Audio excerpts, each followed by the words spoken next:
Welcome friends my YouTube channel physics John DK Patel. आज हम बात करेंगे chapter 1 electric charge and the field, lecture number 6। जब कोई चार्ज पर एक से ज़्यादा फोर्स लगते हैं तो how can we measure it. तो here in this lecture we study about force between multiple charges. ये जो लॉ लिखा है मैं थोड़ी देर के बाद बात करूंगा। पहले हम देखते हैं कि एक्स और वाई कोऑर्डिनेट सिस्टम है। A charge Q1, Q2 and Q3.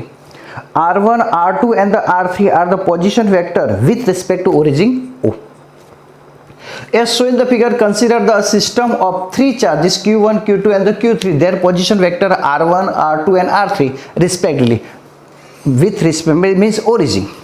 Consider the force acting on the Q1 due to a charges Q2 and Q3. मैं यहाँ कंसीडर करता हूँ Q1 चार्ज पर Q2 और Q3 फोर्स लगाते हैं। अब आप यहाँ देख सकते हैं कि यहाँ Q2 और Q3 दोनों पॉजिटिव चार्ज है, तो दोनों के बीच में रिपल्शन होगा। तो यहाँ ये जो फोर्स होगा वो इस तरफ लगेगा और इसको मैं बोलूँगा F12। इन दोनों के बीच में रिपल्शन फोर्स लगेगा, तो ये थोड़ा इस फोर्स की डायरेक्शन इस तरफ होगी, तो ये F12 और ये F13। अब ये दोनों का रिजल्टेंट कितना होगा, तो ये F1 होगा। ये F1 इन दोनों के प्लस के जितना होगा वो आप 11th में पढ़े थे, लॉ ऑफ पैरेललोग्राम। अब हम बात करते हैं आगे। तो यहाँ क्या है, तो मान लो Q1 चार्ज पर Q2 कितना फोर्स लगेगा, तो अकॉर्डिंग टू कूलम्ब्स लॉ तो हम ऐसे बात करेंगे, फोर्स एक्टिंग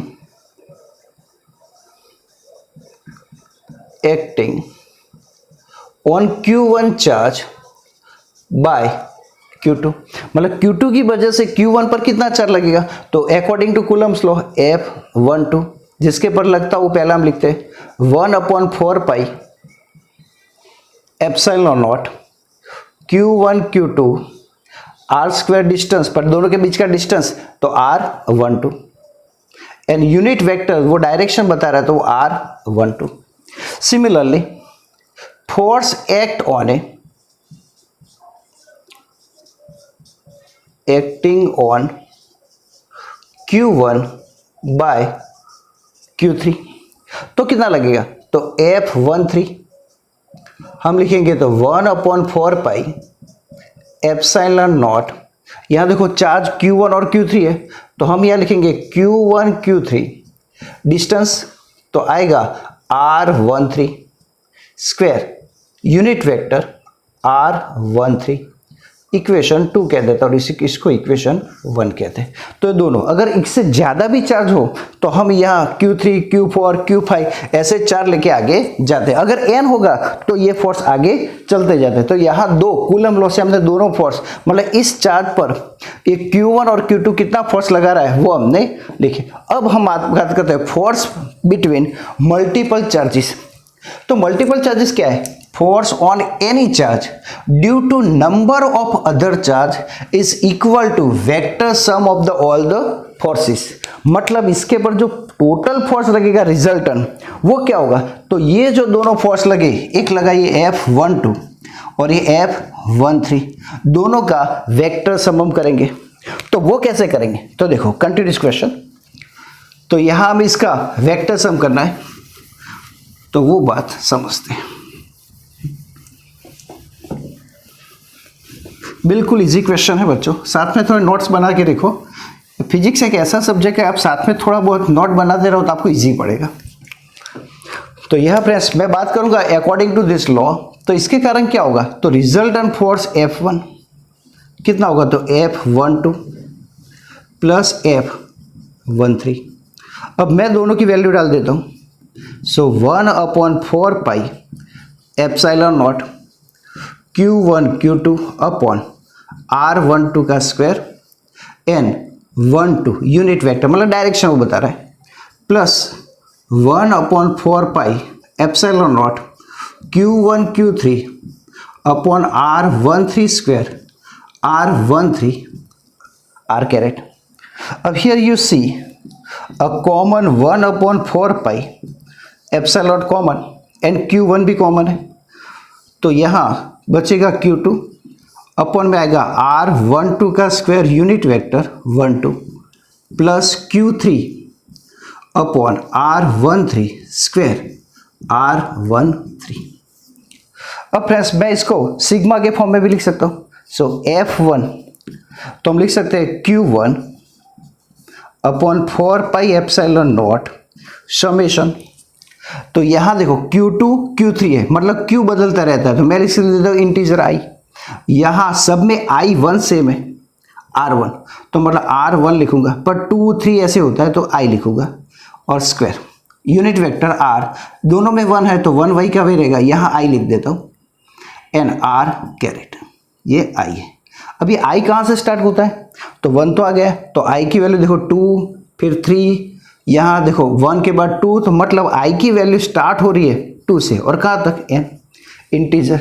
तो using this formula we can find out total force acting on it. अगर मान लो इसके पर n फोर्स लगते होंगे तो आप यहाँ ऐसा भी लिख सकते हैं कि n पार्टिकल या n चार्जेस।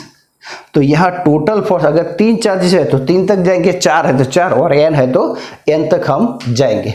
तो यहाँ मान लो कि n फोर्सेस लग रहे हैं तो वो आप Fn लिख सकते हैं। तो इस call the force between multiple charges, कोई भी चार्ज पर, यहाँ मैंने Q1 पर चार्ज लगा वो लिखा, मतलब Q1 पर फोर्स लग रहा है। अगर आप Q2 भी लिख सकते हैं, Q3 भी लिख सकते हैं, और उसके कुछ न्यूमेरिकल्स हमारी बुक के अंदर दिए हैं, तो वो बुक के कुछ न्यूमेरिकल्स देखते हैं। फ्रेंड्स, हमने अभी जो चार्ज का जो मल्टीपल चार्जेस का जो लॉ है, इसके आधार पर एग्जाम्पल नंबर 6 देखते हैं। Consider the 3 charges Q1, Q2 and Q3 each equal to the Q at the vertex of the equilateral triangle of the side L. What is the force on a charge Q with the same sign as the Q placed at the center of the triangle? तो मतलब triangle है तो इसके जो vertices है A B C, तो इसके पर हमने चार्ज Q1 Q2 Q3 का है, पर सारे चार्ज क्या है, सेम है, पर सेंट्रोइड के अंदर हमने कैपिटल Q चार्ज रखा है। तो ये ए इसके पर फोर्स लगाएगा, ये लगाएगा, तो टोटल फोर्स इसके पर कितना लगेगा वो हमें फाइंड करना है। तो यहाँ हम बात करें कूलम लॉ हम जानते थे, तो F इक्वल आप लिख सकते हैं कि Q1 Q2 upon R square, पर यहाँ R नहीं दिया, तो R कैसे फाइंड करें। तो R मतलब ये हमारे लिए होता है, तो ये कितना होगा AO, ये AO आप कह सकते हैं, ये मतलब O लिया है, यह चार्ज Q है। तो फोर्स का फॉर्मूला आप जानते हैं कि F is equal to K, ये Q, ये कैपिटल Q, और ये A मतलब क्या होगा, तो AO का स्क्वायर। तो AO हमारे लिए बच्चों क्या होगा, तो वो हमें फाइंड करना है। तो वो कैसे करेंगे, तो वो बात समझते हैं। तो मैं ऐसा कंसिडर करता हूँ, यहाँ एक परपेंडिकुलर लाइन बना देता हूँ AD। तो यहाँ से मैं एक ट्राइंगल छोटा सा बाहर ले लेता हूँ। आपने देखा होगा यहाँ ये ट्राइंगल मैंने कंसीडर किया है, यहाँ मैं यहाँ से थोड़ा सा इतना हिस्सा काट कर बताता आपको, जिससे आपको थोड़ा समझ में इजी पड़े। डी और ये सी, मैंने इतना हिस्सा ले लिया। अब यहाँ कहीं ओ है।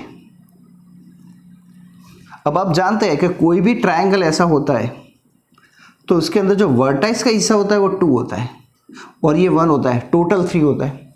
तो मुझे ये पहले ए ओ चाहिए, मतलब ये हिस्सा चाहिए, तो वो कैसे फाइंड करूं।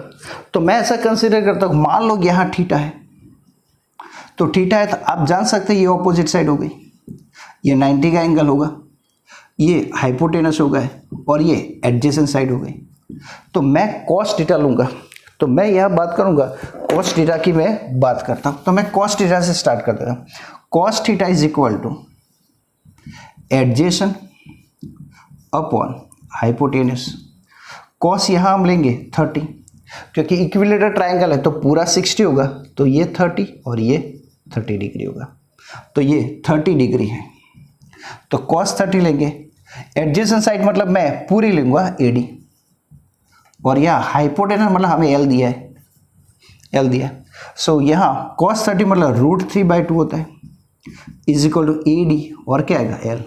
तो मैं AD इज इक्वल टू लिख सकता हूँ √3/2 इंटू L। पर यहाँ मुझे चाहिए इतना हिस्सा AO, तो AO मैंने अभी बताया कितना होता है 2, और वह पूरे AD का कितना, तो 2 और ये 1 तो 3। तो मैं ऐसा लिख सकता हूँ कि AO इज इक्वल टू लिख सकते हैं 2/3, ये 2 और ये पूरा 2 + 1 3 इंटू ऑफ AD, मतलब AD का इतना हिस्सा। तो AO is equal to 2/3 into √3/2 और L होगा। 2 तो कट जाएगा, तो आप यहाँ इसको ऐसे भी लिख सकते हैं कि √3, यहाँ आप जानते हैं कि इसकी जगह मैं √3 और √3 लिख सकता हूँ, तो L अपॉन √3 आएगा। उसी प्रकार आप देखें तो BO कितना होगा, तो BO भी इतना ही होगा, L/√3। उसी प्रकार CO कितना होगा, तो L/√3 होगा। तो मतलब मैंने यहाँ सबका डिस्टेंस फाइंड कर दिया। अब हम कूलम लॉ का यूज करते हैं, तो पहले AO पर फोर्स कितना लगेगा तो वो हम फाइंड कर देते हैं। तो वो चीज़ कैसे फाइंड करता हूँ मैं आपको बताता हूँ। तो अब पहले A पर कितना फोर्स लगेगा, तो मैं इस फोर्स की बात करूँगा, तो F1 कह देता हूँ, या F ये O पर कितना लगेगा, तो F किसके पर लग रहा है, O पर, तो A लिख सकते हैं आप वेक्टर से। F1 भी आप लिख सकते हैं, आपको जो लिखना हो। कई लोग F1 भी लिखते हैं। तो उसका फॉर्मूला क्या होगा, तो K या 1/4πε0 और Q1 Q2 अपॉन R² और क्या लिखते थे, R²। अब मैं इसके लिए बात करूँ तो K, ये चार्ज Q है, ये Q2 मैं इसको कंसिडर करता हूँ तो Q है। डिस्टेंस मतलब AO का स्क्वायर, तो ये आया।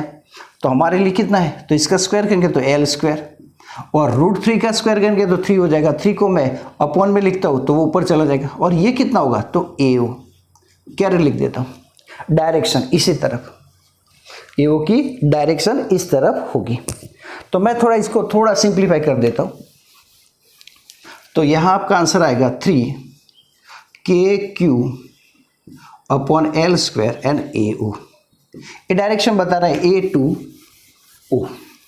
अब उसी पर सिमिलरली मैं B की बात करूँगा, नोट करते रहिए बच्चों। फोर्स एक्टिंग ऑन है तो F2, या आप इसको ऐसे बोल सकते हैं F किसके पर लग रहा है, तो O पर। कौन लगा रहा है, B। तो बोलेंगे तो हमारा आंसर आएगा सिमिलरली 3KQ अपॉन L² और मैं लिखूँगा BO।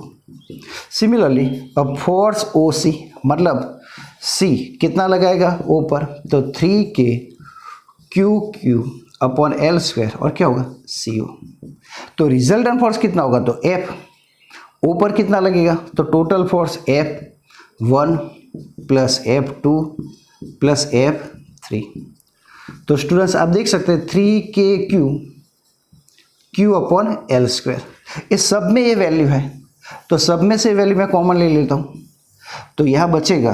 तो आप जानते हैं AO plus BO plus CO। अब यहाँ एक सिमेट्री है, बाय द सिमेट्री। कई बुकों के अंदर ऐसा वर्ड लिखते हैं बाय सिमेट्री। इसका मतलब क्या होता है, थोड़ा समझ लेते हैं। तो जब कोई ट्रायंगल ऐसा होता है, तो इस ट्रायंगल पर आप देखेंगे कि A, B और C, यहाँ कंसिडर करते O है, तो ये फोर्स इस तरफ लग रहा है, ये इस तरफ लग रहा है, और यहाँ से मैंने थोड़ी सी इधर उधर कर दी, ये चलो ऐसे समझ लेते हैं। तो ये जो फोर्स लग रहा है, तो इस फोर्स को मैं बोलूँगा F1। तो मान लो ये F2 है और ये F3 है, तो ये दोनों का जो सम होता है वो ऊपर की तरफ रखता है। तो मतलब ये दोनों, ये F2 प्लस F3 होता है, तो ये दोनों इक्वल और ऑपोजिट है। तो मतलब इक्वल और ऑपोजिट है, मतलब टोटल रिजल्टेंट फोर्स क्या हो जाएगा, 0। मतलब इन दोनों में, तो इन दोनों का सम इसके जितना हो जाएगा, और वैल्यू तो सारी सेम है, तो इन दोनों का सम इसके जितना हो जाता है, पर ऑपोजिट डायरेक्शन है, मतलब टोटल कैंसिल हो जाएगा। मतलब ये जो हिस्सा है हमारा 3KQ upon L², this part is 0।